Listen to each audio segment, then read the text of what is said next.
living fully alive in every way. You're listening to Relationship Prescriptions with Dr. Carol. Are your intimacy needs being met? And for that matter, what about sex? How are you doing in the area of your sex life? Are you getting the sexuality needs met that you feel? Is that even possible in our world? What are you to make of all the messages in our culture around sex and sexuality and intimacy? Are they connected? Can they be connected? What does all this mean for a single person who may not be married? Is the traditional church's stand that sex is to be enjoyed only within marriage? Is that true? Is that realistic? These are some of the questions that I get asked periodically, in fact, regularly. There is no other topic that gets more response when I write about it or talk about it, either on the podcast, in person, on our website, on these podcast episodes. No other topic generates more response than this particular area. And there have been some things in the news, at least in the Christian news recently, that have brought this to the forefront again. Just within the last matter of days, Josh Harris, a Christian author who some years ago wrote, "I Kissed Dating Goodbye," has announced that he now no longer believes what he believed at that time. He has asked his publisher to pull that book and no longer print or distribute it. He then recently announced that he and his wife of a number of years are separating and ending their marriage. And most recently, he has publicized that he now no longer considers himself a Christian. Well, so many people took Josh Harris's picture of the purity narrative, the purity movement, and lived or tried to live out that picture, that understanding of what they saw as God's picture of sex and sexuality. But many have also responded to that narrative and movement that was most active, perhaps 25 years ago, that created a lot of damage. I have also recently had a number of conversations with people that have struggled so deeply in this area. Just within the last few days, I had a long conversation with a gentleman who experienced little or no affection and intimacy in his family growing up. And as he became an adult, sex and intimacy had no connection at all. Of course, he had sex drives, but when he got married, sex and intimacy were not connected in his marriage. And because of that disconnect, his marriage ended. That was a big part of why his marriage ended. And he has struggled now greatly to learn what intimacy is about and how perhaps that can be connected with sex and sexuality. Also, within just the last matter of days, I had another conversation with a woman, a middle-aged woman, who grew up in church in the purity movement, got married relatively young, not having had sex prior to marriage, but quickly things turned south. Her marriage quickly became unhappy and destructive, and that marriage ended fairly soon. And ever since then, which has now been over 2 decades, she has gone from relationship to relationship, boyfriend to boyfriend, trying to fill some holes with sex, and nothing there, of course, has satisfied. Wrestling with guilt and shame on one hand, but deep needs that are not being fulfilled on the other, and just all this angst around this topic. Just recently, I put up an article titled, quotes, "I hate sex," end quotes, and I got more immediate response to that article than I have for anything in quite some time. A couple of the responses were this. One woman wrote, 42 years of marriage, lots of lovemaking and working at living in love on a daily basis. Yet this, how I long for all the roots of damage from incest, promiscuity, predation, both given and received, and shame to be gone, stay gone, and never return again. I don't care to live any longer under the dark shadow of forever responding to myself as damaged goods. Wow. And she wrote a lot more as well about how God has been working in her heart around this area of intimacy. A gentleman wrote, I long to have intimacy or sex with my wife. She backs away if I try to give her a kiss or a hug. We have been together for over 8 years. The first 2 were great, and then she started hating sex. This has made me very lonely and disappointed, very frustrating. Wow. The heartache that so many have experienced around this whole area. And I could go on for a long time talking about the ways in which what God intended for good has brought such pain and destruction. God intended our needs for intimacy to be met. He created mankind, humankind, womankind, with that need. It started right in the Garden of Eden. And ever since then, the enemy has messed with us in this area and created untold destruction. The picture in the first 2 chapters of Genesis is naked and unashamed. God pictures Adam and Eve as fully alive in every way, including intimacy with each other and with Him. The end of Genesis 2 talks about they were naked and without shame, talking about Adam and Eve in the garden. But just a few verses later in Genesis 3, after the serpent comes in, sin enters the world, what's the first thing that happens?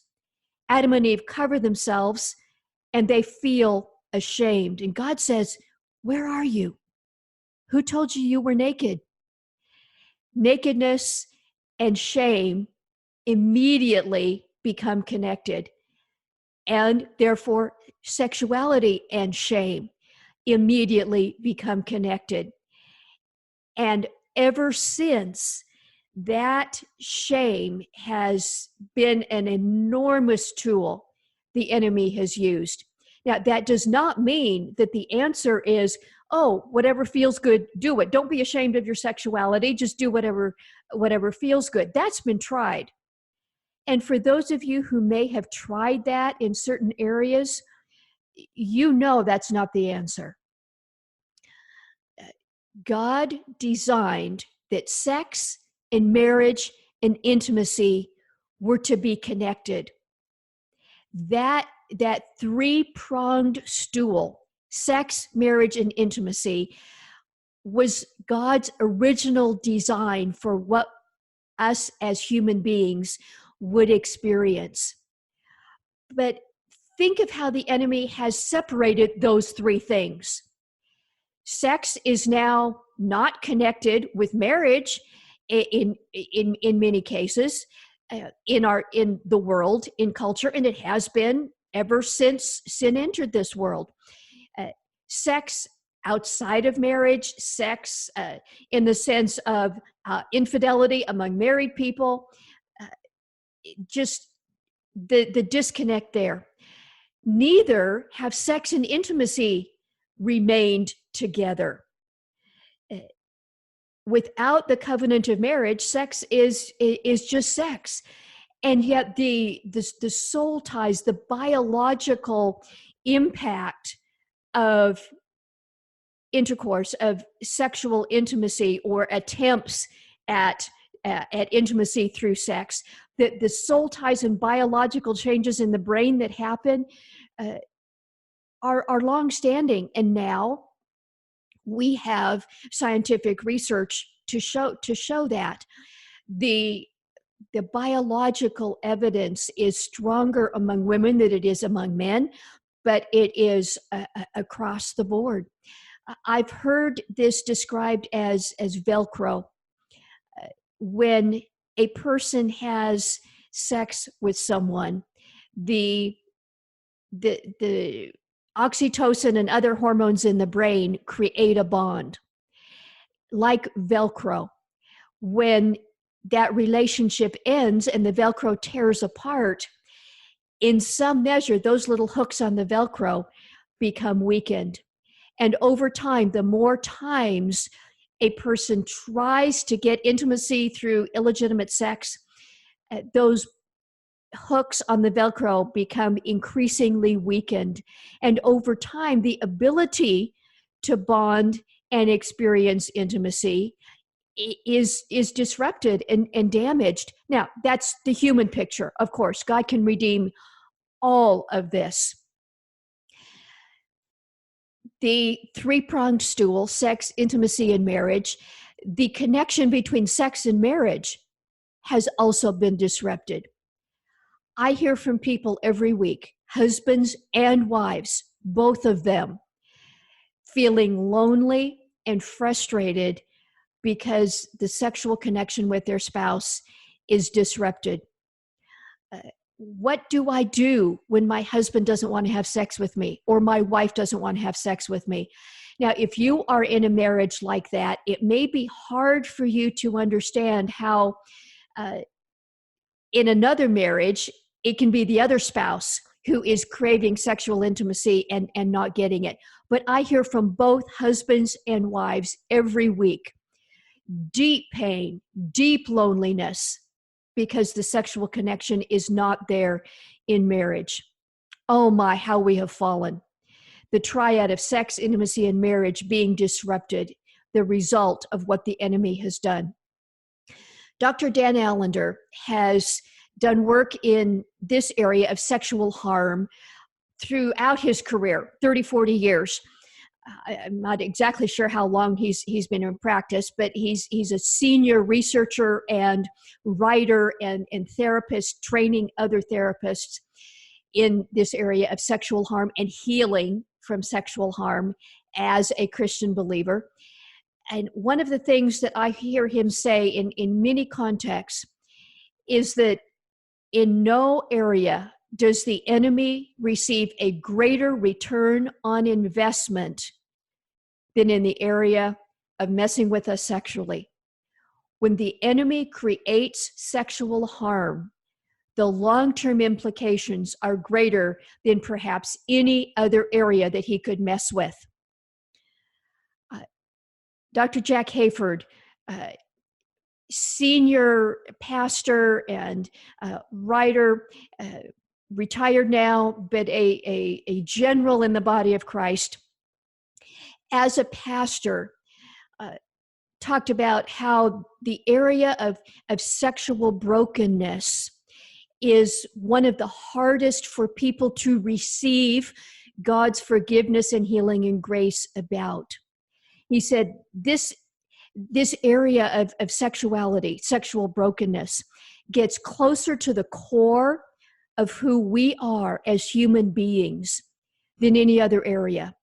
So no wonder the enemy would work overtime to create brokenness, whether that's things we do to ourselves, whether that's things others do to us, whether it's the messages and culture around us.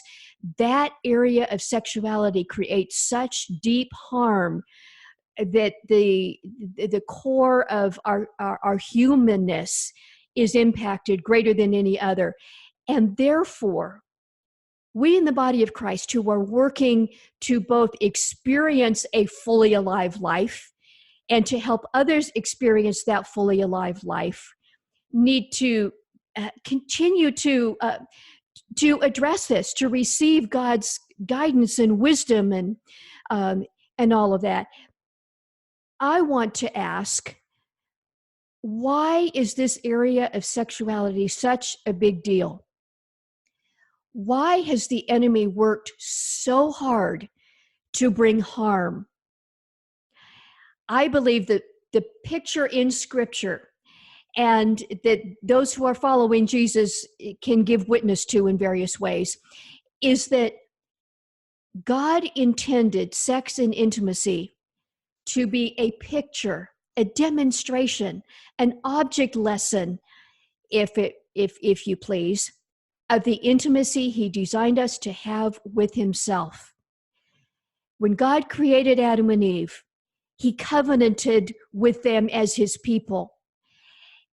Therefore, sex and intimacy can only be fully expressed within marriage, within covenant, because one cannot truly experience intimacy without the permanence of covenant.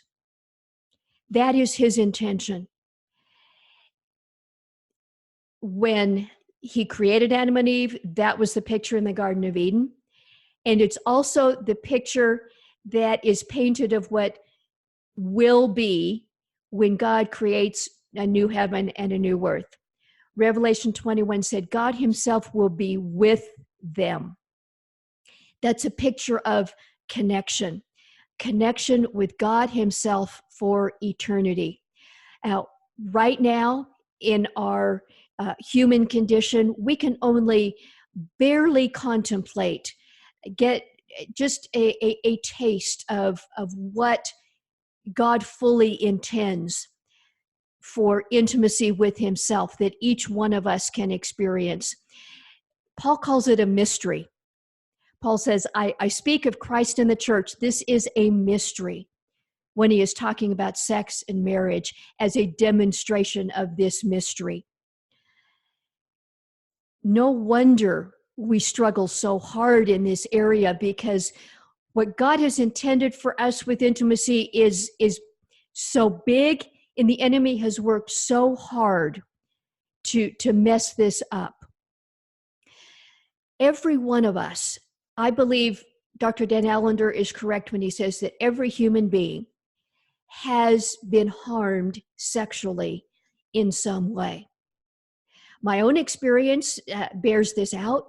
I was raised with very unhealthy views of sex and sexuality. I did not learn the full picture of what God said. I understood from very early that sex was to be only between husband and wife, but there was also a lot of distortion. I was harmed sexually by others.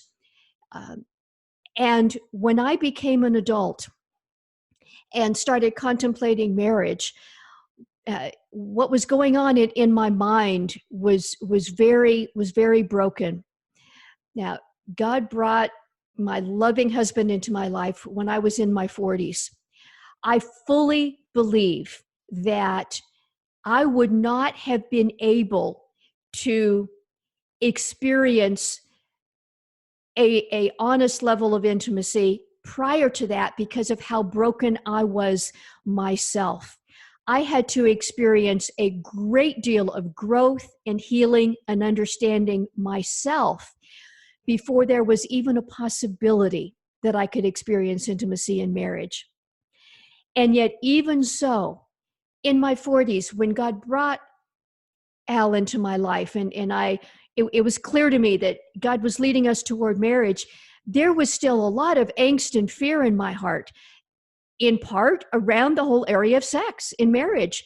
What would that mean for me? And would it be possible with all my past baggage to experience that in a healthy way? And for many months prior to my marriage, I worked diligently and deeply with God about this whole area. In my case, I went to the Song of Solomon and I read it. I lost count of how many times I read that book. I just soaked myself in God's picture of intimacy between husband and wife. And I have to say that when I did get married, the whole experience was beautiful, including the experience of sexual intimacy. I say that not because of any righteousness on my part, because I was not. I say that as an affirmation of the healing and growth that God can bring. Now, I know that some of you listening are right in the middle of experiencing this sexual brokenness in some way. Maybe you are a single person, and whether or not you've had sex with other people as a single person outside of the sexual covenant of marriage, there's something in you that it feels like it's not enough. And where can I get this? I have these physical desires, but the intimacy isn't being met, and yet marriages that I see aren't working. So is that even the answer? And that angst for you. Some of you may be in a marriage and your spouse is distant. There is no intimacy between you and your spouse, and you feel lonely and desperate and frustrated. Perhaps there's some of you listening who have tried to get sex in other ways. Maybe you've been hooked by the promise of pornography, and the changes in your brain that develops, and you feel trapped and hooked and feel powerless to break free and keep pulled back in to those images and videos. And believe me, the enemy and the industry know how to hook your brain. Maybe you get caught there. Maybe for you, the quotes, "I hate sex," end quotes, is something that your heart has screamed. Maybe because of sexual harm, the whole area of intimacy and sex seems so disconnected and broken that the only internal response is fear, maybe even revulsion. What do you do?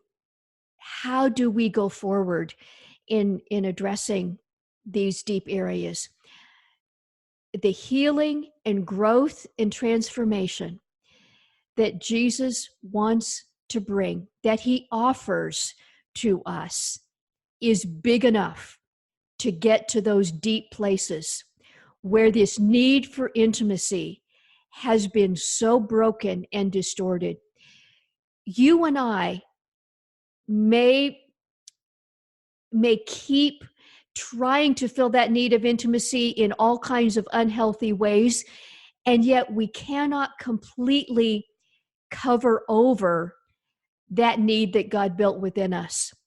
Even in the healthiest marriages, there's points in your heart that don't get fully satisfied. And I'm even wrestling with the English language now in trying to put these things into words.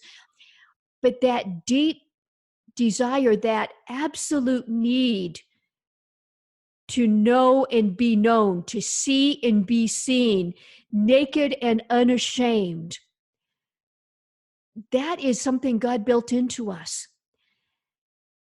And I believe he offers healing there in whatever ways we have been harmed. The wounds we cause ourselves and the wounds others cause us, sometimes it's hard or impossible to even know where one begins and the other, one ends and the other begins. I don't believe Jesus is nearly as concerned with who is at fault as he is with healing, with bringing us to the place where we are, first of all, capable of experiencing restoration and a degree of intimacy here and now, and then fully restored for the intimacy that he desires with us for eternity. I want to briefly suggest 3 steps. I'm a doctor and I like to give prescriptions. In this case especially, I do this so humbly because when we have been affected, damaged or wounded or distorted in something so deep in the core of who we are, there's no simple 1, 2, 3 steps in getting out, in finding healing. This is a deep, ongoing process that Jesus invites us into. So I give these suggestions very humbly, but I do believe that this is a way to move forward in this area. Number 1, own your story. When Jesus dealt with human beings when he was here on earth, he started with the story of where they were. Matthew, as a tax collector, hated, same thing with Zacchaeus, hated and despised. He entered their story right where they were. The Samaritan woman at the well, Jesus comes to her, offers her living water, and says, "Go call your husband." She says, "I don't have a husband." He says, "You're right. You've had 5 husbands, and the one you're with now is not your husband." He enters right into the middle of her story. Own your story. The things that have happened to you, the places where you have been sexually harmed, the ways you have responded and acted out of that, perhaps some knowingly, some unknowingly, that have perpetuated the harm, perhaps even harmed others. Own your story. Number 2, share your story. Now, not with everyone, but with someone. James 5:16 says, "Confess your sins to one another that you may be healed." The word healed is important. God designed us to find healing in connection with others. Now, I know it's likely that many of you listening have tried to share pieces of your story with others at times and have been wounded again in response. And you may have closed off parts of yourself to sharing with others because of that.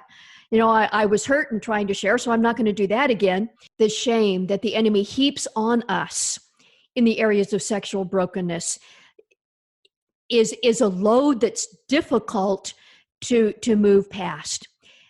Sharing your story with an appropriate, safe person is powerful in disinfecting that shame. Be prayerful, be thoughtful, but don't give up until you do share your story in an appropriate place. That may be with a guy friend or a girlfriend, over coffee or fishing or whatever. It may be in a small group setting, in your church or a therapy group. It may be with a Christian counselor or a pastor or just another godly friend. Let me encourage you to not give up until you find someone to share your story with. And if you sense that there's someone who may be able to hear your story, let me suggest that you approach them this way. Friend, I am walking with Jesus to deal with some areas in my heart that Jesus wants to deal with. I know I need to share my story with someone. Would you just listen? You don't have to fix me or tell me what to do. I'm just asking you to listen and be there as I share my story. Don't tell me what to do, just listen. A powerful way to disinfect shame. And then number 3, invite Jesus into your story. Hebrews says that he was tempted in all places like we are, yet without sin. I believe that means that he felt the shame we feel around sexual brokenness. Not that he sinned to get that shame, but he felt the weight of the shame we feel around sexual brokenness. Invite Jesus into your story. At some point, it will be important to tell Jesus the details. He knows every detail, but to express it to him. That may be in journaling, it may be in prayer, it may be with a Christian friend or pastor that can pray with you. And invite Jesus into your story. Whether that's addiction, whether that's revulsion from sex, whether that's some trauma in the past that needs another round of healing, invite Jesus into your story. Now, there's a couple of resources that I would like to make available to you. One is our sexual integrity email series. If you text the word sexuality to 44222, again, that's sexuality to 44222, that will allow you to begin a 30-day email devotional series around the area of sexual integrity.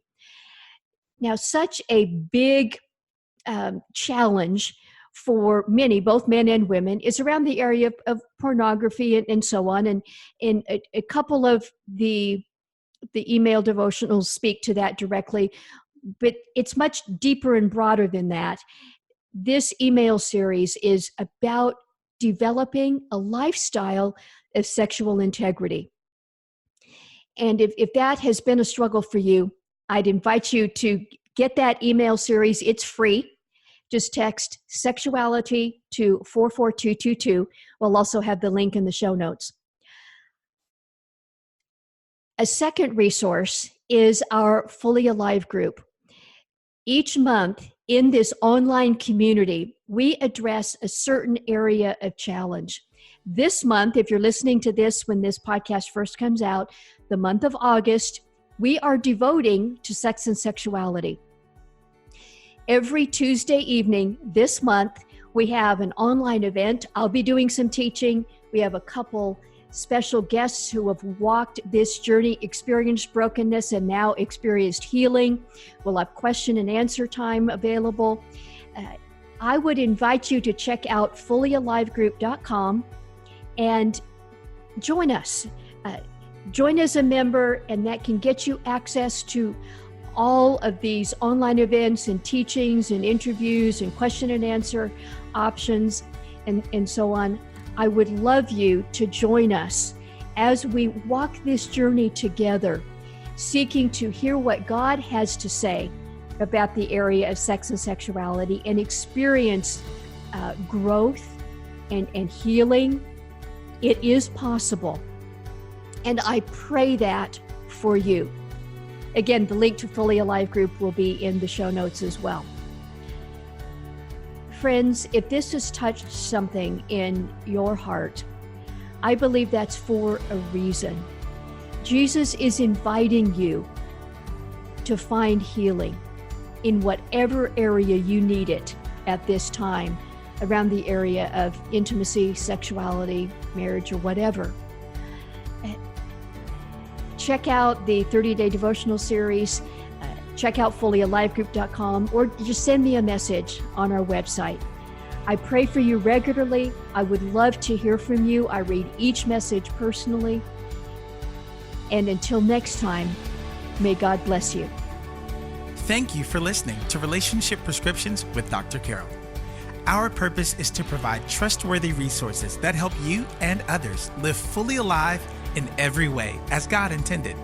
If you would like to help others experience transformation in their lives and relationships, we invite you to partner with us. Text the word GIVE, that's G-I-V-E, to the number 512-980-1620. Or visit our website at drcarolministries.com/donate to make a one-time contribution or monthly gift. Your financial support allows us to expand our message and to help others. Thank you so much, and may God bless you.